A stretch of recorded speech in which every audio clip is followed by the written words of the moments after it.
काफी मतलब नेपोटिज्म और ये सब देखने को मिलता है। दोस्तों, बॉलीवुड में जब जब नेपोटिज्म की बात होगी तब तब करण जौहर का नाम सबसे पहले लिया जाएगा, क्योंकि करण जौहर ने घिनौनेपन के वो सारे रिकॉर्ड्स तोड़ दिए हैं जिन्हें तोड़ना आम इंसान की बस की बात नहीं है। करण जौहर बॉलीवुड का अकेला ऐसा इंसान है जिसने हमेशा ही बॉलीवुड में नेपोटिज्म और कास्टिंग काउच को बढ़ावा दिया है, और जिस एक्टर ने इसकी बात नहीं मानी उसने उस एक्टर का करियर ही खा लिया। अब बात चाहे नेपोटिज्म की हो या फिर कास्टिंग काउच की या फिर बॉलीवुड में माफियागिरी की, ये इंसान हर चीज में सबसे आगे है। अब तक तो आपने सिर्फ लड़कियों के कास्टिंग काउच के बारे में सुना होगा, लेकिन आज मैं आपको लड़कों के कास्टिंग काउच के बारे में बताने वाला हूँ कि किस तरह बॉलीवुड में लड़कों को भी जबरदस्ती रिलेशन बनाने के लिए मजबूर किया जाता है, और जो रिलेशन बनाने से इनकार कर देता है उसका अंजाम क्या होता है। आज आपको करण जौहर की जिंदगी के ऐसे ऐसे कारनामे बताने वाले हैं जिसे सुनने के बाद आपके पैरों तले जमीन खिसक जाएगी। आज आप जानेंगे कि कैसे करण जौहर इतने सारे मेल एक्टर्स को रिलेशन में रहने के लिए मजबूर करता था, क्यों करण को बॉलीवुड का आधा नर और आधी नारी माना जाता है। तो चलिए जानते हैं इस अर्धनारेश्वर के बारे में। इस कहानी की शुरुआत होती है एक ऐसे घर से जहां फिल्में सिर्फ देखी नहीं जाती थीं बल्कि बनाई जाती थीं, जहां हर बातचीत में सिनेमा होता था और हर सपने में कैमरा रोल करता था। 25 मई 1972 को मुंबई में जन्म हुआ करण जौहर का, और उनके पिता थे यश जौहर, जो खुद इंडस्ट्री के एक बड़े नाम थे, और उनकी कंपनी धर्मा प्रोडक्शंस पहले से ही फिल्मी दुनिया में अपनी पहचान बना चुकी थी। मतलब शुरुआत से ही रास्ता साफ था, मंच तैयार था और मौके सामने खड़े थे। करण बचपन से ही उस माहौल में बड़े हुए जहां स्टार्स घर आते थे, जहां स्क्रिप्ट्स पर चर्चा होती थी, जहां फिल्मों का बिजनेस समझा जाता था, और यही वजह थी कि उन्हें इंडस्ट्री को समझने में वो मेहनत नहीं करनी पड़ी जो एक आउटसाइडर को करनी पड़ती है। करण ने अपनी पढ़ाई मुंबई में की और आगे चलकर फ्रेंच भाषा में मास्टर डिग्री भी ली, लेकिन उनका असली इंटरेस्ट हमेशा फिल्मों में ही रहा। उनके पिता चाहते थे कि वो एक्टर बने, लेकिन करण खुद कैमरे के पीछे रहकर चीजों को कंट्रोल करना चाहते थे।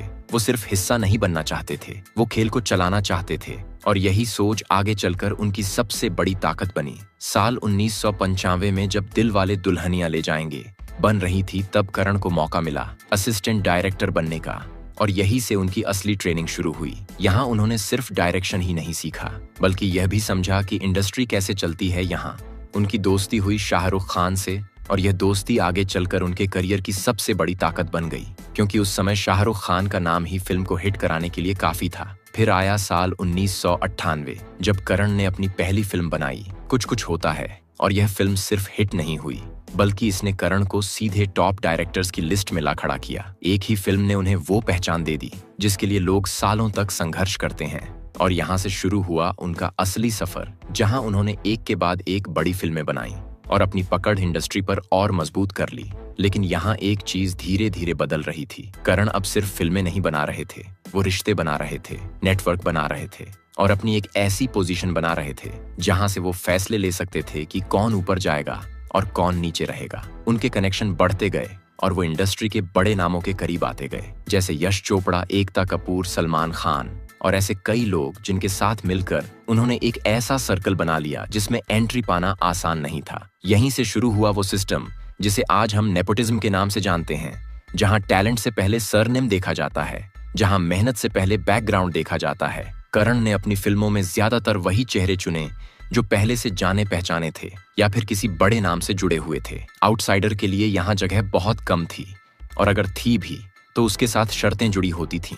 और फिर आया एक ऐसा मोड़ जिसने इस पूरी कहानी को और दिलचस्प बना दिया। साल 2012 में रिलीज हुई स्टूडेंट ऑफ द ईयर। इस फिल्म में करण ने 3 नए चेहरों को लॉन्च किया, आलिया भट्ट, वरुण धवन और सिद्धार्थ मल्होत्रा। यहाँ तक सब कुछ सामान्य लगता है, लेकिन असली सवाल यहीं से शुरू होता है, क्योंकि आलिया और वरुण दोनों फिल्मी परिवार से थे, उनके लिए दरवाजे पहले से खुले थे। लेकिन तीसरा नाम सिद्धार्थ मल्होत्रा एक आउटसाइडर था, एक ऐसा लड़का जिसका कोई फिल्मी बैकग्राउंड नहीं था, जो खुद के दम पर इंडस्ट्री में जगह बनाने आया था।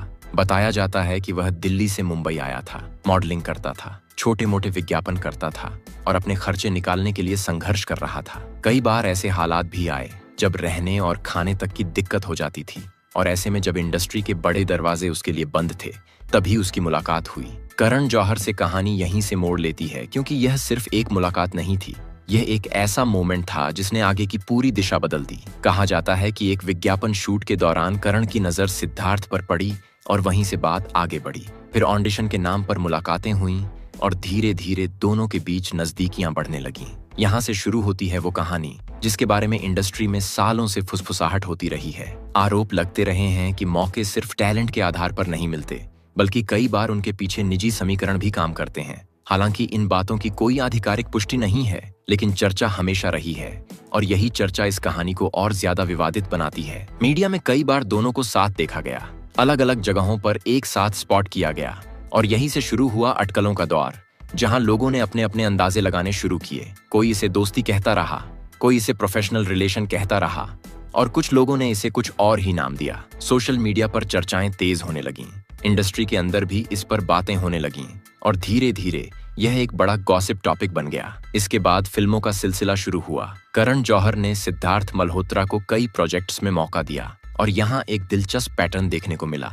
कुछ फिल्मों ने ठीक ठाक प्रदर्शन किया, कुछ ने उम्मीद के मुताबिक काम नहीं किया, लेकिन इसके बावजूद मौके मिलते रहे और यही बात लोगों के मन में सवाल खड़े करती रही कि आखिर ऐसा क्यों हो रहा है। क्या यह सिर्फ भरोसा था या इसके पीछे कुछ और भी था? इसी बीच इंडस्ट्री के दूसरे नाम भी सामने आने लगे। कई कलाकारों ने अलग अलग इंटरव्यू में अपने अनुभव साझा किए। रणवीर सिंह ने अपने शुरुआती संघर्ष के बारे में बात की।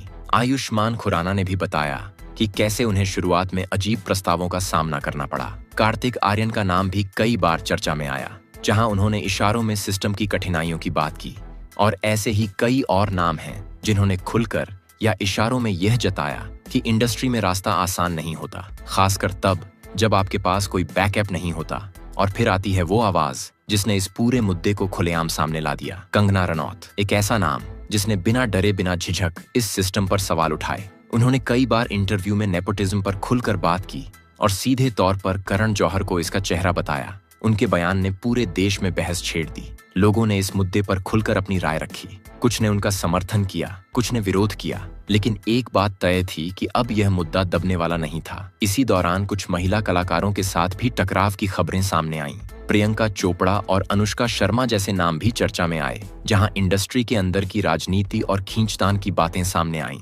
हालांकि इन सभी मामलों में सच्चाई क्या है, यह पूरी तरह साफ नहीं हो पाई, लेकिन विवादों ने एक बात जरूर साबित की कि यह दुनिया उतनी सीधी नहीं है जितनी बाहर से दिखती है। और फिर आता है इस कहानी का सबसे भावनात्मक और सबसे संवेदनशील हिस्सा, सुशांत सिंह राजपूत। एक ऐसा नाम जिसने टीवी से शुरुआत की, अपने दम पर फिल्मों में पहचान बनाई और लाखों लोगों का दिल जीता, लेकिन उनकी कहानी ने पूरे देश को हिलाकर रख दिया। उनके निधन के बाद जो बहस शुरू हुई, उसने नेपोटिज्म और इंडस्ट्री के सिस्टम पर बड़े सवाल खड़े कर दिए। आउटसाइडर बनाम इनसाइडर की बहस हर जगह होने लगी। लोग जानना चाहते थे कि क्या वाकई सिस्टम इतना कठोर है कि एक टैलेंटेड इंसान को भी दबा दिया जाए।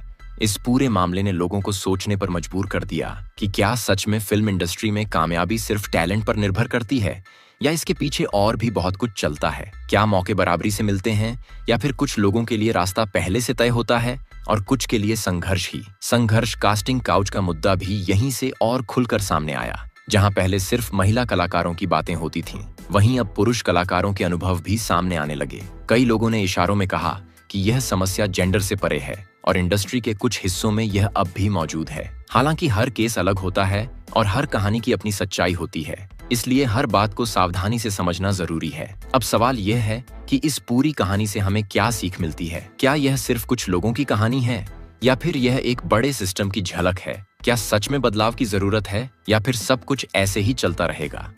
क्योंकि अंत में सच यही है कि चमक के पीछे हमेशा अंधेरा होता है और हर सफलता के पीछे एक कहानी होती है जो हमें दिखाई नहीं देती। तो अब मैं आपसे एक सवाल पूछना चाहता हूँ, क्या आपको लगता है कि फिल्म इंडस्ट्री में नेपोटिज्म और अंदरूनी राजनीति सच में इतनी गहरी है या फिर यह सब सिर्फ अफवाहें हैं? अपनी राय जरूर बताइएगा कमेंट में। साथ ही अगर आपको यह वीडियो पसंद आई हो तो वीडियो को लाइक और चैनल को सब्सक्राइब जरूर कर ले। तब